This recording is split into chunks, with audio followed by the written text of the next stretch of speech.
그러니까 세상 사람들은 올라온 뉴스만 가지고 생각하는데 사실은 더 무서운 거는 분명히 얘기거리로 뉴스에 올라와야 되는데 안 올라오는 소식. 이게 권력의 언론의 굉장히 핵심 작용입니다. 올라온 테이블만 보지 마시고 분명히 이 뉴스가 나와야 되는데 안 나왔다. 이건 뭔가 작용한 거야. 그걸 파악할 줄 알아야 적어도 기본 언론학도로서 언론 현상을 정확하게 보는 거예요. 왜 이거는 뉴스거리, 뉴스 밸류가 충분한데 왜 안 올라왔을까? 오늘 9시 뉴스. 왜 신문에 안 나왔을까? 다 알고 계시겠지만 이거는 언론으로서 가장 중요한 단 한 가지 조치입니다. 아젠다가 올라왔느냐 안 했느냐. 그 다음에 그 안에 찬반을 담고 아까처럼 제가 뭐 4대강을 찬성하고 반대하는 건 두 번째 문제예요.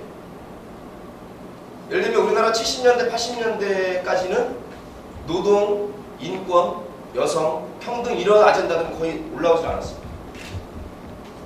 그러니까 여성 인권을 찬성하냐 반대하냐가 아니라 아예 뉴스에 안 올라오는 거죠. 그러니까 국민들은 생각할 틈조차 없는 겁니다. 여유조차 없는 거예요. 왜? 안 올라왔는데. 그리고 올라오는 게 수출 100억 불 달성, 경제성장, 한강의 기적 이런 거는 올라와 있으니까 사람들이 아, 박정희 대통령이 눈부신 경제발전을 이뤄낸 역사상 가장 중요한 위대한 업적이라고 아시는 분들도 꽤 되시고 또 박근혜 대통령도 그런 덕을 봤죠. 아버지도. 최근에서야 환경이나 인권이나 이런 아젠다들, 노동에 관한 아젠다들이 올라오기 시작한 것도 얼마 되지도 않습니다. 저는 그쯤에 89학번이라 8학번이라 저 때도 거의 잘 다루지 않거나 맨 뒤로 다루거나 짧게 다루거나 이런 거죠. 그래서 여러분이 나중에 언론인이 되실 때에도 이건 진보 보수의 문제가 아니라 아까 이제 언론 지수가 30여 등 하던 건 이제 50등까지 지금 최근에 더 떨어졌습니다. 과연 국제적으로 이런 평가를 받는 게 뭐가 문제가 있습니까? 정말로 달아야 할 아젠다는 밀리고 우선순위가 돼야 되는데 제일 뒤로 밀리거나 조금 다르거나 이러면 언론 자유리수 떨어지는 거거든요. 다른 나라 기자들이나 언론들 볼 때. 그래서 여러분들이 우리나라 특히 좌우나 진보 보수로 참 편가르기를 많이 하는데 사실은 이제 선진국가라면 그렇게 편가르기보다는 기본과 원칙에 합당하게끔 어느 정도 뉴스 가치가 있는 것들을 다뤄주느냐 그리고 보수지든 진보지든 필요한 어젠다들을 다루고 그 아젠다 안에 담겨있는 찬반 양론을 충분히 국민들이 알아듣게 테이블 위에 다 충분히 올려주고 그래서 국민들이 판단하게끔 이런 게 그래도 소위 선진국가가 아닌가. 뭐 미국을 비롯해서 서구, 북부 유럽, 북서부 유럽 우리가 그런 걸 좀 따라가야 되지 않을까 그렇게 생각합니다. 제가 중계 선생님 이거 끈 아니 또 있습니다. 그 누르시면 맨 밑에 오른쪽으로 누르시면 제가 영등포 양평동에 사는데 온목교 옆에 엊그제 이거 올라가 있더라고요. 그래서 이제 제가 하는 방식이 제가 글도 쓰지만 그대로 어떤 정치인들이 하는 말씀이나 플래카드에다가 제가 코멘트를 다는 형식으로 또 소통하고 있습니다. 여기 보시면 세월호 참사 때문이겠죠. 안전한 사회 만들기 무엇보다 우선하겠습니다. 여당에서 이렇게 나왔죠. 그래서 제가 이제 페이스북에 달아놓은 게 앞에 글자가 빠졌네요. 정권이 이렇게 정권이 안전한 사회 만들기 무엇보다 우선하겠습니다. 이렇게 개그 방식으로 이렇게 올린 거죠. 그랬더니 어떤 그 페이스북 친구와 트위터 친구들이 막 댓글을 막 달아놨어요. 그랬더니 뭐 여기가 정권이 아니라 아까 앞에 나왔던 그네가 안전한 사회. 그래서 아주 제가 굿이라고.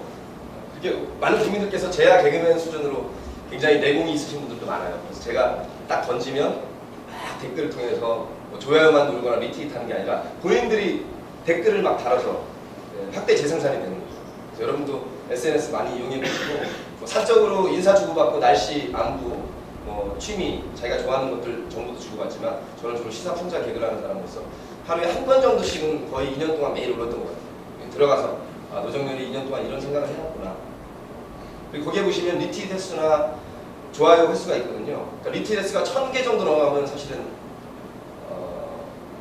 파워 블로거들 정도 돼야 1000개가 넘어요. 그러니까 500개가 넘으면 굉장히 많이 좋아요나 리트윗이 되는 거예요. 그래서 꼭 방송인이나 유명인이 아니더라도 닉네임을 쓰면서도 자기가 올린 글 한 200~300개 정도 리트윗 달게끔 이렇게 내공이 있으신 분들도 있어요. 그러니까 제야의 숨은 보수들이죠. 여러분들 이제 슬슬 시작하시고 나중에 뭐 직장인이 되시든 아니면 여러분이 개인 사업을 하시든 어쨌거나 언론을 공부하시고 또 언론에 관심 있는 학생들이시니까 여러분들의 시대는 뭐 정말로 여러분이 1인 미디어가 돼서 꼭 뭐 방송국에 가거나 라디오 인터뷰가 아니더라도 여러분이 파워블로거가 되시면 정말로 10만 명을 거느릴 수 있는 여러분이 커뮤니케이터가 되고 여러분이 1인 방송국이 되실 거니까 그런 세상이고요. 벌써 이미 여러분들도 SNS, 페이스북과 트위터를 통해서 유명한 영향력 있는 그리고 여러분들이 하고 싶은 말을 하면 많은 팔로워들이 여러분을 귀 기울일 수 있는 그런 커뮤니케이터가 되시길 바랍니다. 꼭 정치적인 것이 아니더라도 돼요. 요리, 그죠? 영향력 있는 블로거들 있잖아요. 취미에 관해서 여러분. 이건 뭐 제 사진이에요.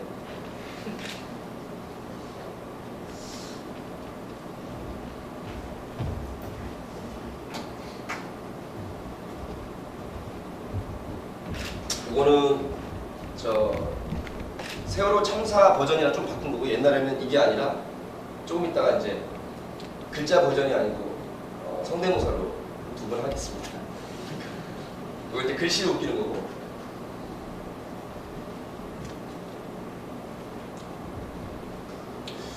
뭐 이명박 대통령 아까 들으셨고 박근혜 대통령 들으셨으니까 이번 주는 제가 커뮤니케이터인 노정렬이 판단하기에는 엊그제 3일 전이 34년 전 광주에서 역시 비참한 죽음이 있었던 34주년 광주 민주화운동 기념일이고요. 5.18.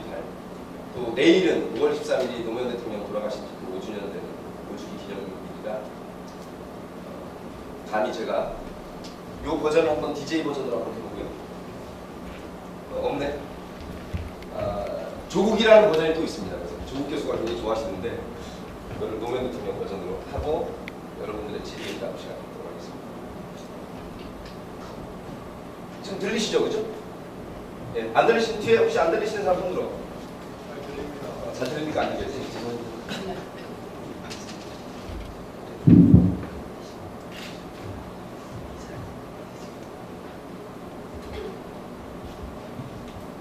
하울링이 안 나죠?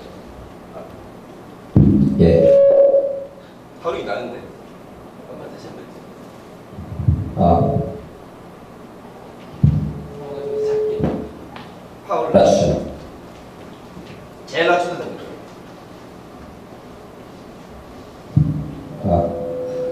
제일 낮춰주세요.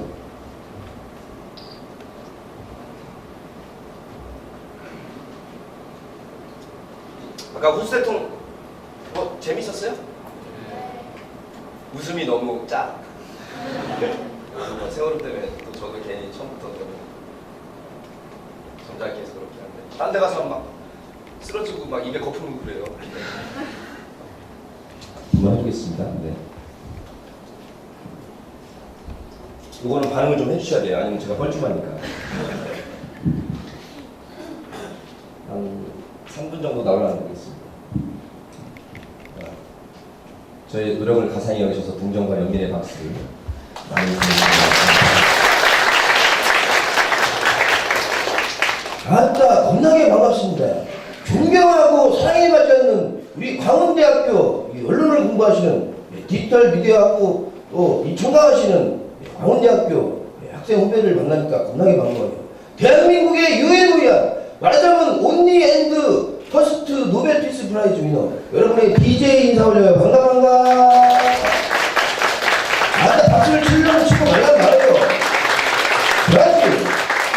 특히 젊은 피 청춘 남녀들은 박수를 칠 때 어디 가서 새끈하고 화끈하게 쳐불어야 돼. 언젠가부터 박수 치라면 쬐까라니 쥐 죽은 듯이 치니까 쥐들이 득사하는 세상이 된 거 아니에요.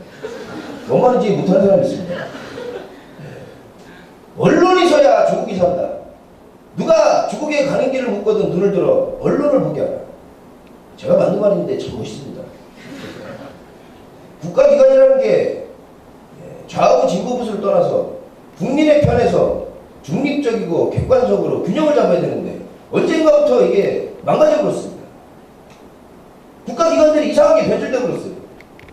경찰이 견찰완이 되어 버렸고 검찰이 견찰투가 되어 버렸어요. 국가정보원이 국가정치원이 되어 버렸어요. 국가정보원이 국가정보조작원이 되어 버렸어요.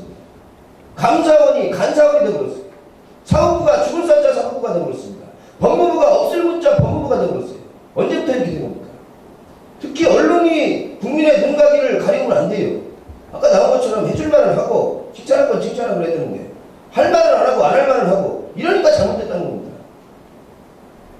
언론이 이렇게 활동을 제대로 못하니까 소위 주류 언론사들이 국민들이 이상하게 되고 정치권들이 귀가 어둡습니다. 우리 광운대학교 학생 여러분들의 이름으로 청와대 성능 좋은 보청기를 사다 주시기 바랍니다. 나이도 어린 것들이 귀가 적었어요. 제가 죽기 전에 두 사람 병문안을 놨길래 제가 두 사람 꼭 잡고 제가 신신당부했습니다. 유언을 했어요. 이명박근혜 두 분 일로 와봐요. 제발 존이라니라고 국민과 공생하세요. 그랬더니 국민을 고생시키고 있어요. 국민과 상생하세요. 그랬더니 국민을 살생하고 있어요. 국민을 행복하게 만들어주세요. 그랬더니 국민을 항복하게 만들고 있어요. 국민과 소통하세요. 그랬더니 국민을 소탕하고 자빠졌어요. 국민에게 득이 되는 정치를 하세요. 그런데 독이 되는 정치를 하고 있어요. 국민에게 약이 되는 정치를 하세요. 그런데 국민에게 악이 되는 정치를 하고 있어요.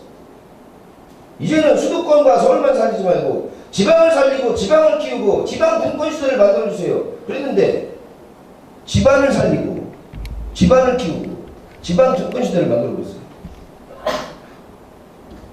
조중동 조심하세요. 그랬더니 초중딩 조심하고 잡아줬어요.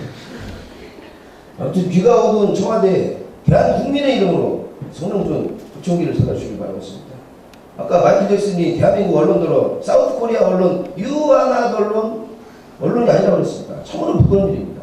이거는 진보 보수의 문제가 아니고 좌우의 문제가 아닙니다. 미국만 해도 민주공화에 있지만 할 말을 하고 비판할 거 있으면 비판하고 그러는데 완전히 권력의 애완견이 되어버렸고 국민의 대변인이 아니라 권력의 대변인이 되어버렸습니다. 세월 참사 가장 큰 책임 유병원 회장이나 정의진 회원 또 이준석 선장하고 선원들이 있는 게 아닙니다. 초기부터 전원부재라고 오보를 낸 있을 수 없는 오보 중에 치명적인 오보, 그리고 배경이 문제가 아니고 재난 컨트롤 타워가 아니라고 한 청와대가 가장 큰 책임이 있습니다. 이런 얘기가 공중파에서 나와줘야 국민들 무서운 줄 알고 다시는 이런 참사가 안 일어나는데 이런 얘기가 노정열이가 제야에서만 떠들고 SNS에서 째까맣게 떠든다고 되었어요. 여러분? 여러분들이 대한민국의 훌륭한 언론이 되셔서 대한민국을 지켜주시길 바라겠습니다. 할 말은 많지만 원래 늙으면 말이 많아요. 우리 시대에 행동하는 양심, 우리 강원대 학생 여러분들이 이 나라의 미래를 잘 이끌어주시길 바라겠습니다. 노벨 평화상을 수상한 나라로서 쪽팔리지 않도록 우리 여러분들이 대한민국을 박근혜 대통령이 말한 정말로 비정상의 정상화를 꼭 이뤄내 주시고 우리 시대에 처부셔야 할 암덩어리와 원수가 무엇인지 여러분들이 냉철하게 판단해 주시고 반드시 대한민국을 비정상의 정상화로 바꿔주시기 바라겠습니다. 우리 시대에 행동하는 양심, 광운대학교 학생들, 대한민국 국민 여러분 만세!